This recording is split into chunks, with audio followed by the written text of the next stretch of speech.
Professor Dave here. I want to tell you about James Monroe. He knows a lot about all kinds of stuff. Professor Dave explains.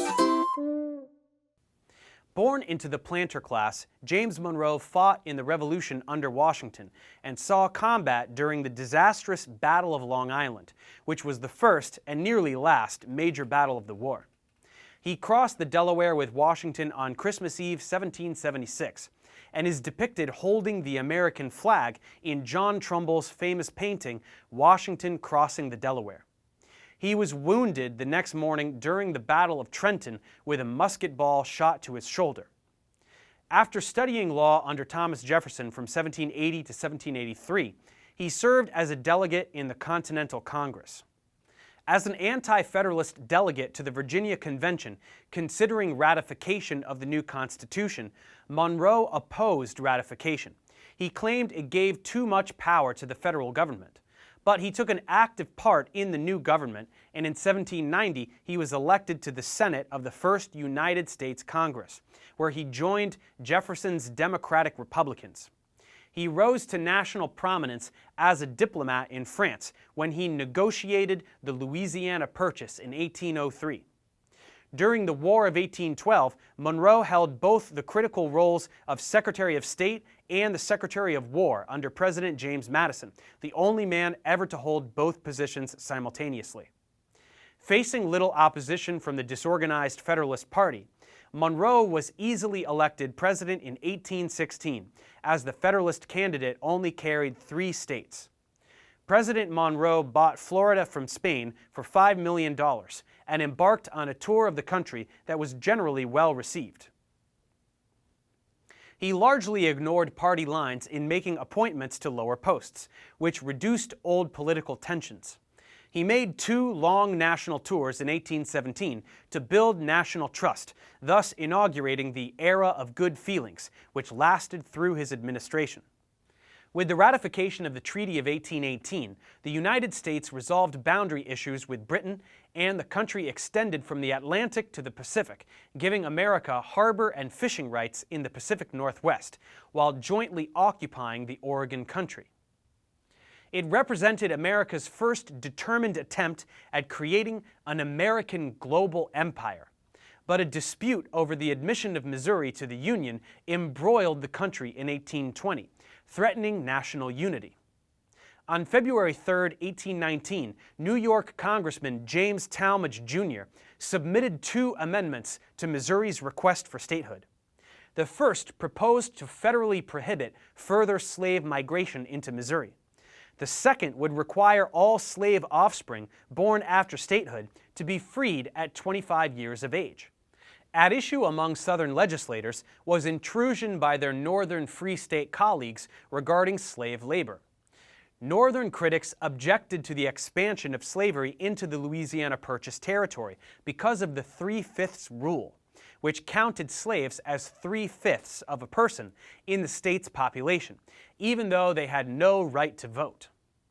The slaveholding states were acutely aware that maintaining a balance between free and slave states was necessary to ensure political equilibrium in the U.S. Senate.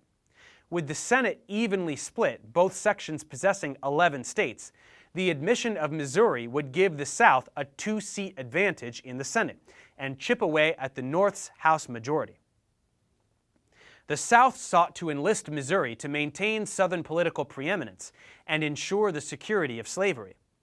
The Missouri question ended in stalemate on March 4, 1819, as the House sustained the Northern anti-slavery position while the Senate blocked a slave-restricted Missouri statehood. But when Maine applied for statehood as a free state, the Senate quickly made Maine's admission a condition for Missouri's admission as a slave state, with Illinois Senator Jesse B. Thomas adding a provision excluding slavery from all land north of the 3630 parallel. The combined measures passed the Senate, but were voted down in the House by Northern representatives who held out for a free Missouri. Speaker of the House Henry Clay of Kentucky, in a desperate bid to break the deadlock, divided the Senate bills. Clay and his allies succeeded in pressuring half the House Southerners to allow the Illinois provision, while persuading Northern House members to allow admission of Missouri as a slave state. The Missouri Compromise was passed on March 2, 1820. Thus, a national crisis was averted, though only temporarily. The collapse of the Federalists left Monroe with no organized opposition at the end of his first term, and he ran for re-election unopposed, which has never occurred since. A single elector from New Hampshire cast a vote for John Quincy Adams in order to preserve Washington's legacy as the only recipient of a unanimous Electoral College vote. After the Napoleonic Wars ended in 1815, most of Spain and Portugal's colonies in Latin America revolted and declared independence. Americans welcomed this development as a validation of the spirit of self-governance. However, there was a Russian claim to the Pacific coast down to the 51st parallel, while European pressures mounted to have Latin America returned to its previous colonial status. On December 2, 1823, in his annual report to Congress, Monroe formally announced American opposition to any foreign intervention in the recently independent countries of the Americas, stating that the Americas should be free from future European colonization and free from any foreign interference in sovereign nations' affairs. He further stated the United States' intent to stay neutral in European affairs, but also that he would consider any attempts at new colonies or interference with independent nations in the Americas as hostile acts towards the United States. Monroe stated that since stable governments had been established in Argentina, Colombia, Chile, and Mexico, the policy of the United States was to uphold republican institutions, seek treaties of commerce on a most favored nation basis with free nations, and oppose any attempts to return them to colonial status. The articulation of an American system, distinct from that of Europe, was a basic tenet of Monroe's policy towards Latin America, and he was proud that the United States was the first nation to recognize the freed colonies in support of liberty and humanity. This proclamation became known as the Monroe Doctrine, a landmark in American foreign policy. Although it is Monroe's most famous contribution to American history, the statement was actually written by his Secretary of State, John Quincy Adams. Monroe and Adams realized that American recognition would not protect the new independent countries from military attempts to restore Spain's power. Britain proposed that they and the United States jointly declare their opposition to European intervention, as the British also opposed any reconquest of Latin America and suggested that the U.S. join in proclaiming a hands-off policy. Ex-Presidents Jefferson and Madison urged Monroe to accept the offer, but Adams advised caution, saying it would be better to avow our principles explicitly to Russia and France than to come in the wake of the British man of war. Monroe accepted Adams's advice and proclaimed that not only must Latin America be left alone, but warned Russia not to encroach southward on the Pacific coast. The American continents, he stated, by the free and independent condition which they have assumed and maintain, are henceforth not to be considered as subjects for future colonization by any European power.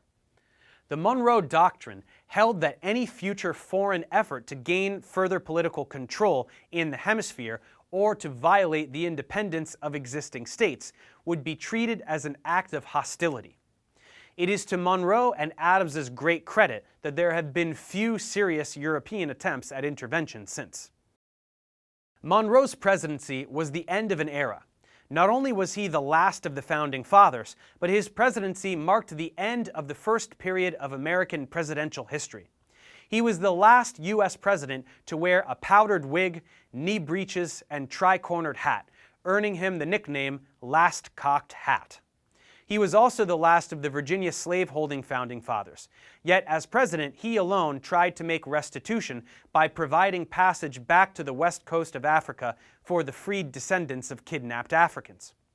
They founded a new nation named Liberia and named its capital Monrovia in gratitude. Following his retirement in 1825, Monroe died in New York City on July 4, 1831, becoming the third president to die on Independence Day. His presidency was a tremendous success, and historians have rated him highly.